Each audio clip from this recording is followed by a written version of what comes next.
Totally independent. Fiercely pursuing accountability on policy and implementation. It's time for another DJ Elf 7 candidate interview. Hey, what's up? It's your boy DJ Elf 7. As you know, I'm conducting interviews with candidates all around the nation for Unified Platform for 22. As you know, we're trying to get all the third-party independent candidates in the nation.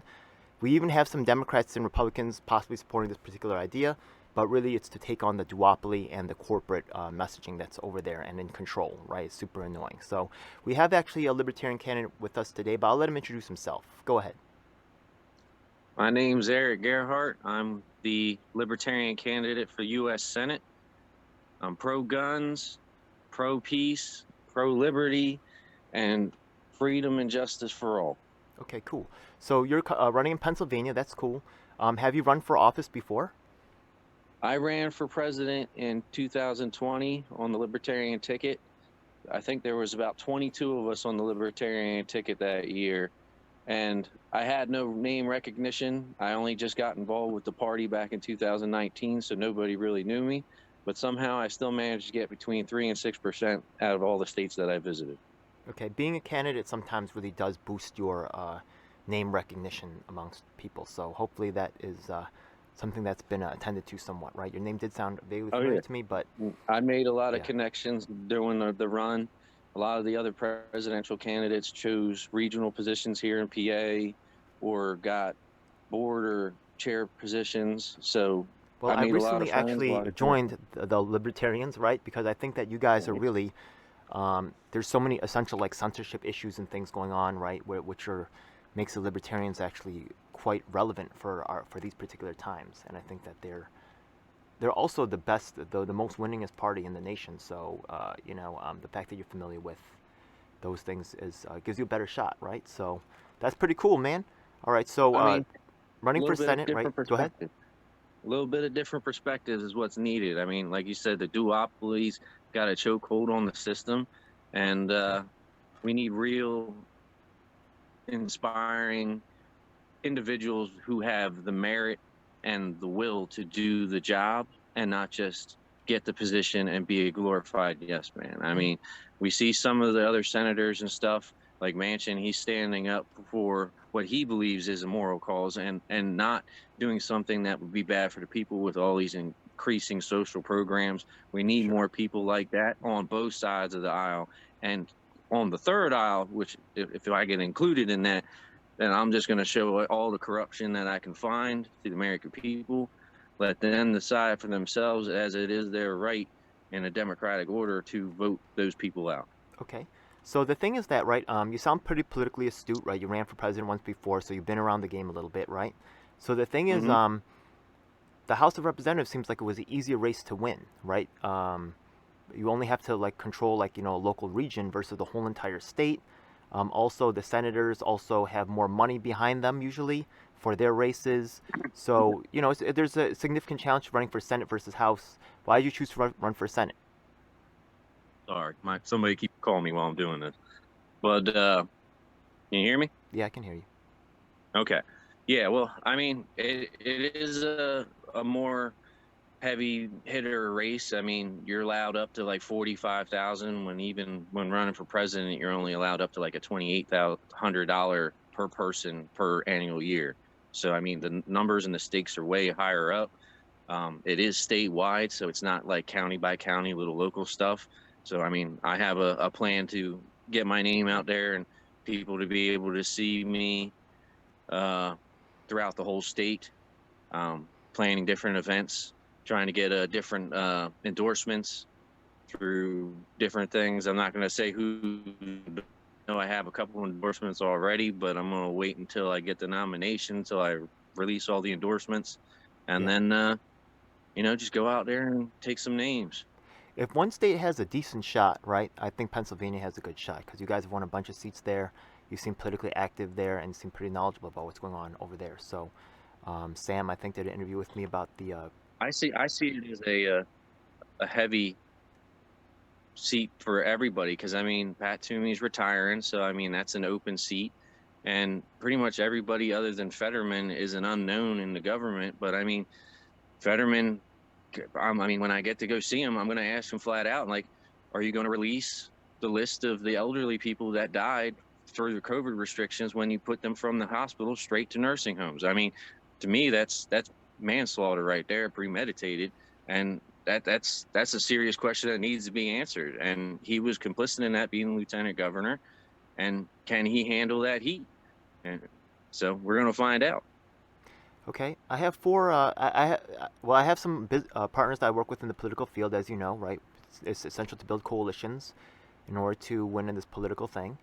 And I just really believe in these things anyway. So I'm just going to ask you about some of my partner stuff first. I like to put them ahead. So the first one is I'm going to ask you on some positions. Do you support? You know who Assange is? Who? Assange, Julian Assange. Yes. Would you support freeing Julian Assange? Well, I mean, freedom of speech and freedom of information are a big thing right now, where big tech are censoring people and they don't want the information coming out of the things that they're doing in back doors and the political elite are doing behind everybody's backs, which, I mean, child trafficking is not something that anybody should be quiet about. I mean, that shouldn't be happening in general. That's a egregious violation of human rights and freedoms of just, I mean, the kids are the future. And I mean, what, 800,000 kids go missing every year? I just want to because I know that WikiLeaks did much work, right? I'm not sure what work they did really as in terms of like the child stuff. I know that they did like the double taps, right? When the thing is that they would have the picture of the bombs going in and then the workers would come in and they'd throw another bomb there. So I know that was controversial. I know that I didn't know about is Julian Assange somehow tied to childs? Maybe the Epstein thing. I don't know. I know maybe much any corruption that he finds, he pretty much puts out there. And I mean, they're trying to cover it up as much as they can. I mean, that's the whole thing with Prince Charles with the child stuff is the whole thing with Epstein, and that all ties back to WikiLeaks and all of the people who there's were an uncomfortable tie between forward. Epstein and Clinton, right? Yeah, there's a real uncomfortable tie there, and he did release the emails, so there is probably some connection there. Okay. Oh, well, I mean, I think they had pictures of him on his airplane, and they had him on the Lola Express, and Clinton was there too with Hillary. And I mean, I don't trust her as far as I can throw her. I mean, and the whole thing coming out right now with the Durham report, I mean, that's damning information. I mean, and they're trying to just cover that and sweep that under the rug. I mean, this is just the same old that they're doing. It's like, I can do what I want, but don't judge me for it. But I appreciate support for Assange. But then they judge everybody else for it. Yeah. Okay. No, let's move on. The second one is, do you support UBI? Universal basic income? No. Okay, that's good. That was one of the topics that I was talking about running for president. I mean, right now, you've seen what happened with the unemployment benefits, where people stayed home, people didn't go to work, and now all of a sudden everybody has to pay that second payment back. And then even the child's tax credits, they're going to get taxed for that, which now people are going to lose their income taxes for the next 2, 3, maybe even 4 years than that. I mean, that's the lifeblood for me. I'm a craftsman. I mean, I haven't received any phone calls from anybody now that they're finding out they have to pay all this money back. And then once they go do their taxes, that they're not even going to get that check back. That $3,000, $4,000, however much money every year that they get back at the end of the year helps them pay with their bills, catch up on their bills, help fix the house repairs. And truthfully, what he put off first is like, you got to pay all the bills that you need to have the house, like to have the roof over your head, keep your car, get to work and all that. So repairs on the house, that they fall right down the lists, other than everything you need with food and all that, but all those costs are going up as well. So, I mean, that's fine. Okay, good to know. Adding a universal basic income is only going to continue to make inflation worse. Okay, that's good to know. All right, thank you. I do actually on my channel, because I've actually been in managerial positions, government positions. And the thing is that a lot of people get attached to an idea, but a lot of these things like welfare, right, are actually weaponized against us. So it's right. People have an idea; they think a word's going to solve everything. It's not. And I'm not saying that UBI is bad or good in this case, right? It could be either. Implementation is key, right? So it's just a word until we reach that point. So but it's good to know and the necessity for it. I mean, if we have 10 million jobs that are open, there's no need to have a universal basic income, because there are jobs. The rates are going up. My political allies will get more worked up about like the policies or words and stuff. Really, I want to see what you've done, and we'll talk about that later, right? Yeah, because people could talk, But when it comes time to really doing shit, we're about to find out. So let me just get through these questions because I want to put my allies first, though, yeah? So the next question I'm going to have is for people with disabilities. Now, the thing is that right now, if we look at minimum wage, and like I know the libertarian angle, so it's a little bit tougher, but, you know, these are my allies. And they are very committed, and they are politically active. So they're strong allies. Actually, disabled activists, they really know their stuff. They're some of the top in the game. Either way, yeah? But the fact of the matter is that people with disabilities are allowed to be paid sub-minimum wage. And the thing is, if we look at minimum wage, a lot of times we look at it like a subsistence wage. It's kind of like, you know, you could barely meet you could pay your rent, you could, like, you know, eat, not necessarily comfortably, right? But minimum wage, if you look at it at an income like that, and actually we build our poverty levels off of, like, you know, some of those scales, and people with disabilities are allowed to be paid sub-minimum wage. Now, they already have some challenges and stuff like that, and I know libertarians want a free market, but would you actually, right, maybe our society can help out people with disabilities who are not able to be, some of them can be more productive in some ways, but can we, you know, look out for this community? Would you be willing to support at least minimum wage for people with disabilities? Most libertarians want to get rid of minimum wage completely. There's many different aspects of how to actually attack that issue. One of them is the issue with Social Security running out. A lot of elderly people rely on Social Security as part of their income. The thing is, the Social Security has been tapped into by our government so many times that it's not going to run out. When I get old enough to use it, it's not going to be there. So we got to re-strategize where you have to maybe lock in the elderly and a certain age group to they will receive their Social Security, and the other people are going to have to forego it, and we're just going to have to drop that system. And people should keep that money in their pocket. That's the libertarian way for me, that the money you make, you should keep. Taking Social Security out, it's just another unnamed tax. Truthfully, I'd like to start eliminating taxes because that puts more money into the people's pockets. That means that the GDP grows. That means there's more money flowing through everything, and the system works better. But if raising taxes and it goes up to the point where half of your pay is gone, I just see it as you're halfway to being a slave again. Okay, so I get that. So you talk about like older people, you talk about like, you know, Social Security, you talk about retirement, but what about people with disabilities, right? And asked about minimum wage. Would you support them being able to receive minimum wage, or would you say that they can continue to receive less than minimum wage? Well, I mean, with that thing there, if they can work, they should receive some kind of a wage. I mean, if they can't work, where they're completely disabled, that's where they have different programs for that, where they receive a certain amount of money, which that should go up with living costs. I mean, that's just mathematics. But so do they deserve working to on get a bill so that it raises with inflation, it would be important, because if things cost more, they need a little bit more money. But then again, it's how you pay for it. So we have to figure out a different way to generate income. So yes or no, that would be like you would support, right, minimum wage for people with disabilities, or no? Yes, you would, or no, you wouldn't? I would support it for them being able to get a wage that they could handle, which is not a universal basic income platform. That's fine. But we have to find a way to pay for it first. I understand that.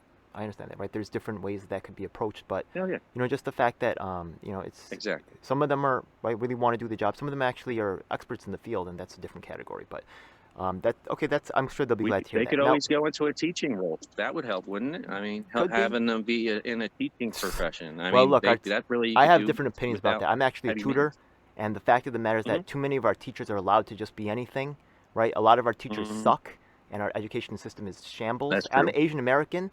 We've been dominating academics since the 80s, and where are we in leadership positions? It's a lie and a farce, right? To just stop with the teacher shit. You know, I mean, it's and the cost of college. We're not even going to get into that at this moment. We're going to continue on with these partners here, right? Yeah, you're willing to support minimum wage for people with disabilities. That's definitely appreciated by, you know, you can see that they get taken advantage of too sometimes. And you know, I was at the disability hearing in Albany, but let's move on. Yeah, let's take a look at trans people. Okay. The thing is that trans people are often some of the most discriminated people in our community. And I get it, right? Like, it's a little bit different out there, you know? So they have trouble holding down jobs, stuff like that. And sometimes they find themselves ending up in public housing, right? They need the service because they face discrimination, so they end up, you know, washed up against public housing because they you know, they can't get a job and maintain normal lifestyle, right? So what happens is that in public housing, though, you may see that there's, like, let's suppose, for example, right, we did a study and we said, okay, 10% of the people applying for housing, right, are trans, or we see the people, like, the community, we've done some studies, we looked around, and but we see in public housing there's very few, like, for some reason there's a disproportionately low amount of trans people. So you go to trans people, ask us up, they say, well, I'm getting beat up, or I'm having these unpleasant experiences, and we can see that as maybe a denial of service, right? Yeah, they're not able to access the public services because of some of the things that are happening to them, because they're already in kind of tight spots. So what can you do for communities like this, right, that are struggling to access public resources like everybody else does? How can you, what can you do for them? There's no laws that say you're allowed to discriminate against trans people, but they still end up there. You get what I'm saying? Right? Yeah, I understand what you're saying Okay. completely. I mean, I really haven't put a lot of thought into it in that perspective, which I appreciate bringing these questions to me, because, it gives me other things to think about. Yeah. I would have to look at how the policies are structured right now that would be in their defense. I know they just put some in, but I didn't get to read their structure. And I mean, discriminating against anybody for anything. I mean, we're all human beings. We all want to live a good life. We want to be treated equally and fairly. Yeah. I mean, but you know how hollow those words sound to someone who's trans, right? Because you saying, like, oh, we all got to do the right thing, and they're like, I'm not getting the right thing. I'm still being fucked. So they're like, you're just talking. Shut the fuck up. You nothing. You know what I mean? So they don't want to hear that. You know what I mean? They're like, you just I know saying they the don't same want to shit hear everybody that, else but saying. I hear that you might see it that way, but Yeah. I don't have the answer to that That's question. fair. That's So, fair. But here's some other just elements of that question that might like help. So one of the ideas that I Mhm. projected was I said 10%.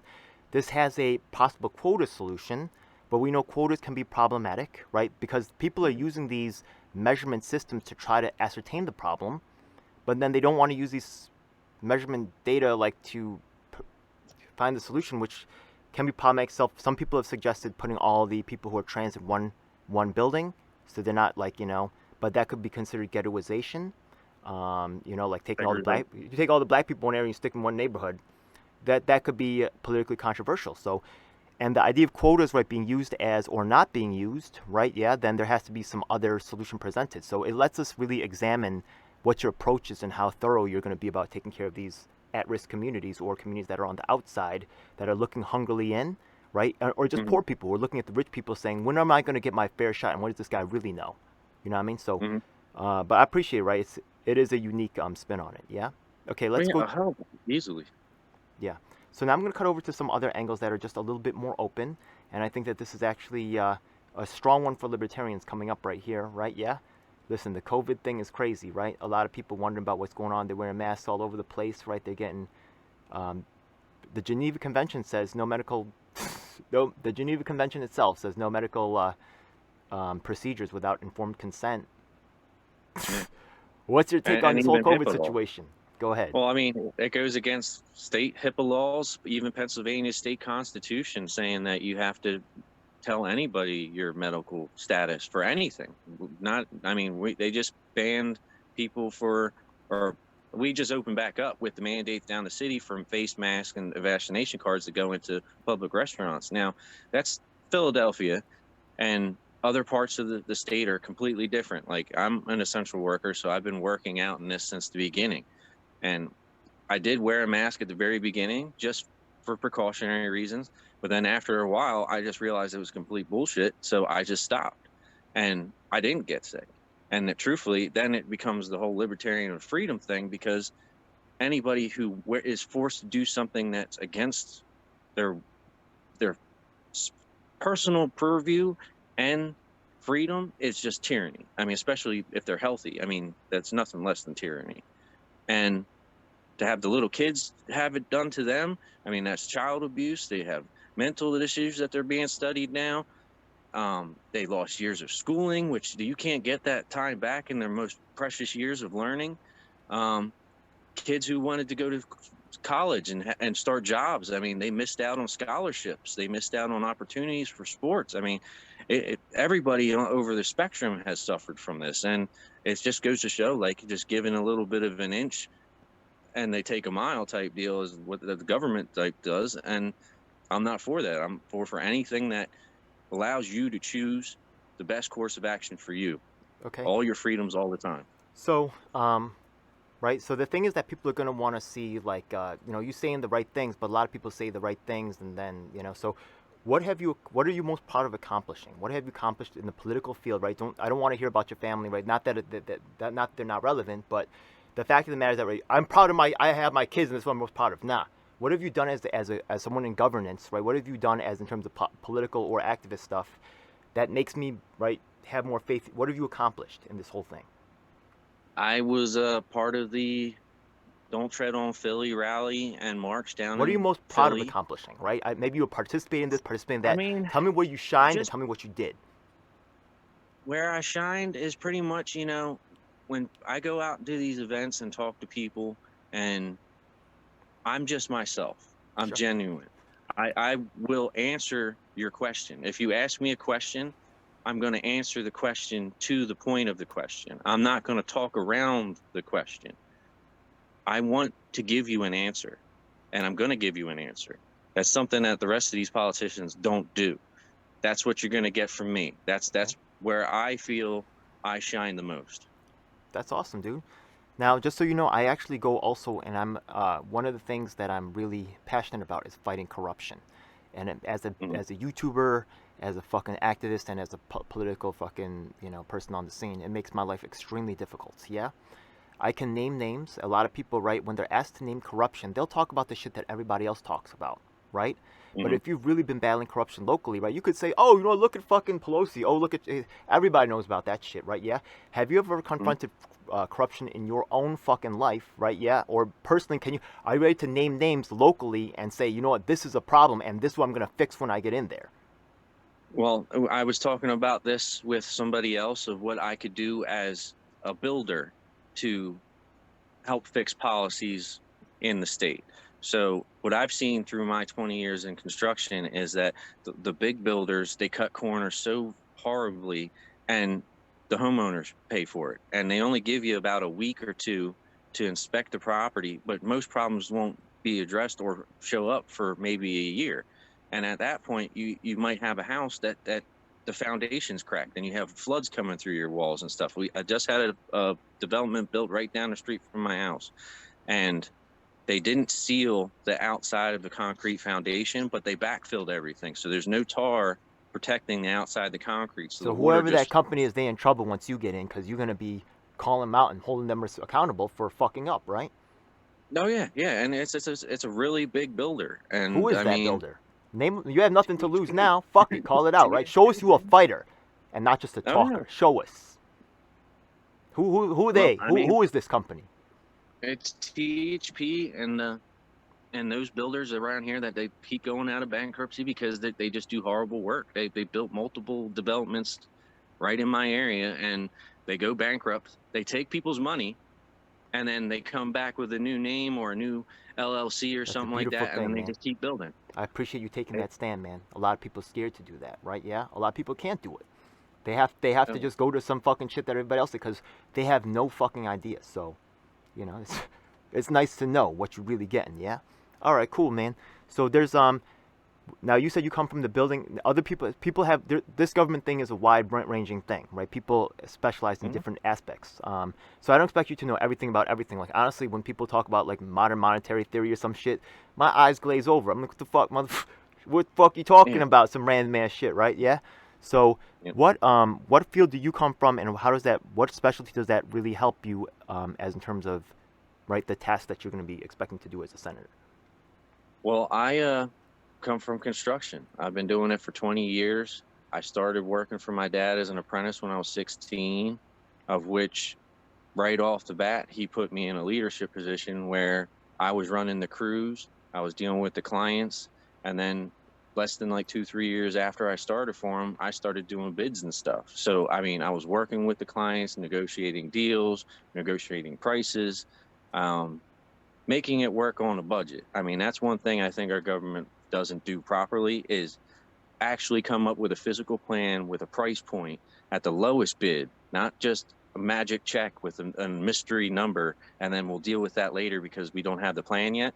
We need to have somebody in there that has some plans, some actual logistics capabilities to be able to put a plan in place, sell that plan to other people, senators, House representatives, Congress, get them on board, and then actually make some plans that are going to benefit the American people, not just, like I said, cutting blank checks and hoping for the best. All right.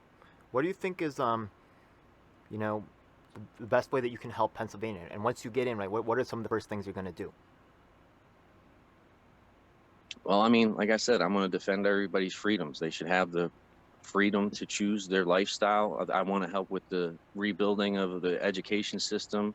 I'd like to suggest, not legislate, that every teacher I've talked to from running for president and into this time would like a more open, college type scenario with the kids in high school. I mean, it teaches independence, it teaches self-responsibility. I think we don't have enough of that being taught in school. Home ec, trade stuff, entering in like business management toward the end, especially if you're not thinking college, because like not everybody college is their thing. They want to learn their own way. And I think that's what we need is more independent individuals coming out of our school system than just a shill of random numbers. Yeah, the thing is that our school system does not teach people to be self-sufficient.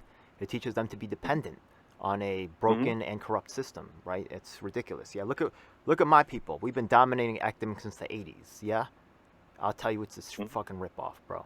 It's a sham. It's a scam. Actually, just so you know, here in New York City, Cornell Pace, right? They actually bought most of they're buying like public projects for money. These are no longer educational institutions, they're financial institutions. So putting trust in their hands, who's already corrupt. But that's on the side, right? Yeah, you got the medical establishment, you got the educational establishment, you got, right, real estate establishment, you got a whole bunch of different cats messing up the sauce, right? But actually, you're a pretty cool candidate. Appreciate you sharing your ideas with us. Now, you have a website. You have, like, how can people follow up, like, what you're doing? Because the election's in November, right? My my website's Eric4pa.com. Okay. I have a couple YouTube videos of other interviews I've done there. There's going to be some new content coming out. I hope to share this forum I'm going to be in. Cool. There's going to be some other content from a debate I did last weekend coming out. And I hope to actually do some podcast Q&As once I become the candidate, like every month, so that people can ask me their questions. I get their perspective, their problems, and we can come up with some solutions on the fly. Sure. Just so you know, besides doing the Unified Platform 22, which I think is a pretty cool program, I don't know if you've heard of a police reform agent named Serpico. There was a movie about him with Al Pacino in it back from the 70s. He fought against police corruption. You could look it up, Serpico. So the thing is that we actually had a police reform event here in New York City. I had the only third-party independent candidate forums here in New York City that wasn't advertised because of, the mainstream and the progressive media is full of shit.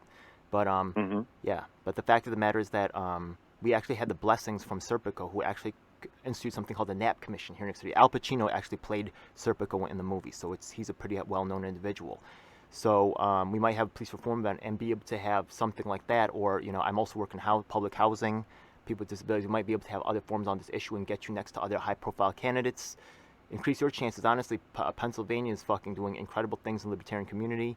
You guys are clearly leaders. you know what I'm talking about, right? There's like actually there's a list of elected candidates in the United States, and like more than like 75% of that list is coming straight out of Pennsylvania. So if anybody has a real decent chance, I think it's you, right? Out of all the libertarians right, Larry Sharp, right? Oh yeah. Yo, he's very qualified. I'm a huge fan of that guy. Yeah? But his chances of winning here in the fucking democratically owned state of New York is going to be, woo! You got to fight all that Schumer money, that Wall Street money. God damn, bro. It's not going to be easy. But with 200 seats that you guys newly control in fucking Pennsylvania, you guys got a real shot. So, Eric, you're super interesting. And you are, I would also say, a high-profile candidate because of this political reality and what libertarians are doing in Pennsylvania. They really set you up to possibly win this shit. So take it serious. That's how I feel. Hope you fucking win, bro. You know what I mean? Well, yeah, fuck me this too. bullshit. I'm going so to sick give of it the my bullshit. all. Hell yeah, I'm sick of it myself. That was one of the reasons why I felt like I needed to run. It's like I feel it in myself that I can do the job, I can get it done, and I can do it properly, that everybody would feel proud that they voted for me. I think that instead of just some guy that went in there and Yeah. Now we got another glorified yes man. People have your website now. What do you put on Twitter? You have any other social media, Rumble, Locals? I don't know. It should all be on my website for all my Instagram, Twitters, and all that. I mean, I have Erik for U.S. Senate on Facebook. Okay. So check it out. I do post every once in a while. I like to copy and paste the political ones and then show my perspective on it. Now that people The know that's cartoon. coming up, right? Is that a good place for them to find out? Like you said, you have some projects coming up, like that podcast. Is that going to be on the website Yeah. in any way? Yeah. They'll be posted on my Facebook when I'm going to do updates, and then I'll have links on the website as new content comes out. Plus, I'm going to be putting together a newsletter as well. Okay. So before I'm going to ask about some other positions, but remember, folks, Erik for U.S. Senate, right? .com. That's going to have all this stuff. Facebook is going to always be advertising all his like latest ongoing stuff, right? He'll probably have some Erik events. for PA. Oh, Erik. It was Erik for PA. Oh, I'm sorry, Erik for PA. Yeah, the number 4, right? Yep. Erik for PA. Yep. Yeah, Erik for PA. He's gonna on the Facebook stuff like that. So these may not be his areas of expertise, so don't really expect anything crazy, right? Yeah, but just having an honest person, someone you can trust, that's fucking number 1. Yeah. So people, right? We talked about education reform, right? Yeah. Do you have any particular ideas about that with student loan debt? Right. What's going on? What's your take on that? Well, I mean, there's a lot of different things for that. I mean, right now, every kid's given by the state about $15,400. I think that should go to the child so that they can choose their schooling, whether their parent wants to homeschool them. I mean, if they have 2 kids and that $30,000, they can get a really good education at home. That should be the parent's decision, and that should be the child's right to get a good education that way. Or there's another perspective you could look at, is where instead of going to the public school system where you might get a good teacher, you might get a bad teacher, the teachers who excel at their jobs, the students give them their money. So say they can teach up to 30 kids, you're talking $400 some odd thousand they can make a year. That's a lot more than they're making right now on their union salary. And they're going to get a top-notch education because the kids want to go there. You almost go to like an old schoolhouse style where it's just one teacher and all of those kids, and they know each other so in depth, personal information and the tutelage that they need on a personal level, and there's a more of a mutual respect than it's just I'm going to school and I don't like you. Yeah. Americans crack me up, dude. Like if you take a look at all information, right? Books, fucking pennies now. CDs, nothing. You know what I mean? If you take a look at what other media, music, right? Yeah, it's like all information has gotten so much cheaper, but school education has gone up. Anybody, like, I'm a tutor. I tutor up to college level math and sciences, right? Yeah, I was medical school, all that shit, right? Yeah, I performed excellently on my exams, yeah. And I'll tell you right this, right? It's so dumb, right? You take a look at the education. How do people learn science? They watch YouTube videos. The teacher talks about they don't get it, so they go home and watch YouTube videos, and none of the savings is passed on. And they say it's a quality education because it costs a lot of money. It's a scam. It's a fucking scam. It's obvious. It's fucking ridiculous. Yeah. So, a quality education, right? I'm not mad at the at homeschooling, right? Actually, my business partner Lisa from LA started Hyperion Academics, right? You need to start taking control of your own life and stop, right? These validators, they're full of shit. Yeah. All right. So what about the that's true. Also, libertarians are also like leaders. I'm also supposed to be joining as an associate member of Veterans for Peace, right? Libertarians always have very good, well, I think it's great. Yeah, policy about military spending. What's your thoughts on that? Well, I mean, we're more of we use the NAP, so it's the non-aggression principle, which, I mean, you use defense of your country only in defense. So the aggressor, I mean, my whole perspective on wars overseas is bad blood creates bad blood. We can't go overseas, kick another person's door in, because think of it in like a Star Wars reference. Luke Skywalker's family was killed by the Empire. Then he became a rebel. That's the other people overseas in like the Middle East and stuff. We're the ones that are the Empire going over there and kicking their door in. I mean, it's a matter of perspective where you look at it from their home. And I don't want somebody coming in my home and doing that to me here. Yeah. Why would we go over there and do that to them? It actually makes, like, Biden's son is over in the Ukraine, Now we're having a lot of problems over there. It didn't help for anything. In fact, I bet you it made it worse, honestly, right? Yeah? Yep, yep. Yeah, fuck those guys, yeah? So education, police reform, right, it's been a little bit quiet lately. You have any particular thoughts on that? Well, I mean, everybody's saying they want to end the qualified immunity for police officers, but with all the laws that they're changing where the criminals are pretty much in charge, you take that away from them, you're going to have every single cop being sued for every little thing, and then the criminals run the asylum. Which, I mean, there are some bad actors in the police thing. I'm not going to say that there aren't. There are a lot of really good cops that just want to help people. For my own personal ideas, I would like to see at the academy level when they're in training, them going out into communities and doing like Meals on Wheels, meeting the people in the communities, making connections for down the line, so that if you're in a community that you're going to be patrolling, maybe you find out that one of these kids has mental issues. So you go on a call, you know he had the mental issues. You're not just going to the call and this guy's going out of control, and then all of a sudden he's shot and dead, and then we have one more person dead, and we think that everybody's a bad cop. I mean, there's other ways we can address bad cops and issues like that. I mean, cops are human beings too, man, for real, yeah. And a lot of people don't think that, which is stupid as shit. But now the thing is that a lot of my audience, I'm gonna tell you right now, has left-wing leaning stuff. So some of them are maybe triggered by some of the things that's going on here. But I'm gonna tell you straight up, right? I've shown on my channel that we've had coalitions. We had Greens, Libertarians, Republicans, Democrats, and independent people all agreeing on stuff. Libertarians right now, as in terms of the freedom of information, if you don't have the truth, you really can't get anywhere. That's a fact, yeah. And right on, maybe on some of the issues, right, we may have some differences, but overall, right, those issues, I swear to you, are less of a problem than the 1% fucking us and stealing all our shit and robbing our shit and killing our children, right? Yeah, and doing and using us for medical experiments and all this stupid shit. Fauci's literally lying to us, right? We see Hunter Biden, people like Erik, right? Yeah, even if you don't agree with everything he says, he's definitely right. Who I'm rolling the dice with, as in terms of in Pennsylvania, right? Versus these establishment politicians who already the track record is proven they are gonna fucking fail you. Pennsylvania right now is a very powerful thing, and once again, to all the other candidates that are watching right now, right? Pennsylvania is something you should study. I have another video on my channel by Sam Reb, another person ran for president under the Libertarian Party, right? They're the number one third party in the nation for a long time, decades maybe even, right? Yeah? So you guys need to pay attention to what they're doing. They're very politically astute. I've talked to other people that are running things behind the scenes. That's kind of more like me, right? Yeah, you get to be the face, you get to be the front, but there's people behind the scenes that are doing all the dirty work that's got to fucking make it happen.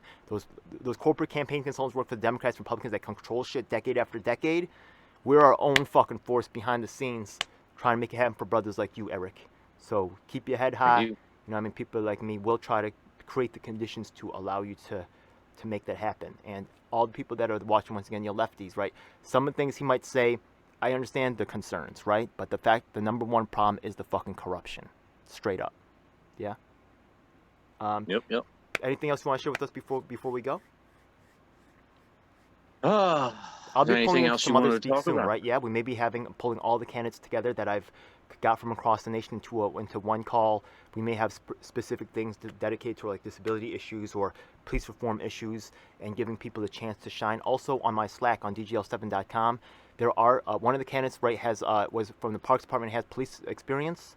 So one of her things is she wants to end qualified immunity. She's not the one who came up with the idea, but as in terms of her contribution to the unified platform, I'm going to make sure that her names get mentioned when we talk about ending qualified immunity and make sure that her contribution to the unified platform is recognized. On the Slack, right? Not that it's particularly banging right now, but as I keep working on this project, I hope that you might have maybe some construction industry or just other things you come across. If ideas come to you, the unified platform is probably not going to get an agreement on gun control or abortion. Straight up, yeah. Even though I support libertarians on these issues, but gun control and abortion, they're not. So we're gonna let the individuals make their own decision. We're not gonna make a ruling on that. But just the obvious shit, like the 1% can't take all their money. Fauci should stop fucking lying. You know what I mean? Just the obvious shit. We're gonna fucking agree to and maybe head forward with that. So super excited about your race. Once again, people, please take this guy Erik seriously. What Libertarians are doing in Pennsylvania is historical in significance. And the chance of this guy winning, with what they're doing in Pennsylvania, there's there's a chance here. So keep an eye on that one. And also Pennsylvania is very important as in terms of electorally, right? The number of votes that they have. Didn't they almost decide the last election? I think they did, right? Well, I mean, we had, I think, almost 200,000 people vote for the presidential candidate, of which we're doing audits for that stuff because we did find some numbers did get flipped to another candidate. Yeah. And the audit's going to have to be done for that so we could see where those numbers went. But I know of at least 45,000 votes that were supposed to go to our presidential candidate that didn't. Yeah. And who they went to, I'll let the results come out for that so that the truth always comes out in the end. I mean, that's just the way it is. But, one thing you want to watch is them nursing homes. That's where them Democrats do all their dirty business. Those not-for-profits be getting, they getting the government grants, and they're not supposed to do political activity. They probably fucking are, right? Yeah. And also those old people can be made to vote certain ways, and also remember that the money's going to pay for the medical staff and all that other thing. That's a lot of money turning over, and guess what? The nursing homes are definitely, you should definitely go to nursing homes and hit them up and swing them to your side, right? They will literally have fucking buses going from the senior center right to the fucking voting booth and coming back. Like, that's a huge part of their control. I've talked to libertarians down here about that. I work with all the groups, libertarians, Greens, and I know what they do, and I know how they do all they shit. You get what I mean? So, yeah. All right? Cheering for you, bud. All right, I'll be in contact soon, man. Let's fucking do this, yeah? God bless, brother. Sounds good. Let's do it again. All right, peace. Yep. It's a dark day in our nation when high-level authorities will seek to use every method to silence dissent. The truth must be told. And if you want the truth, you need to check out independent media producers just like myself, DJ L7. You should subscribe and hit the bell icon to get notifications when I release a new video. Truth of these We words are on all is the major beyond platforms. doubt. That includes Facebook, Twitter, Instagram, and of course YouTube. Unfortunately, we have definitely seen that these mainstream outlets will cave to corporate interests, so we encourage you to join our independently moderated communities of Reddit and Discord. We also encourage you to subscribe to us on BitChute and Dailymotion so you can see the content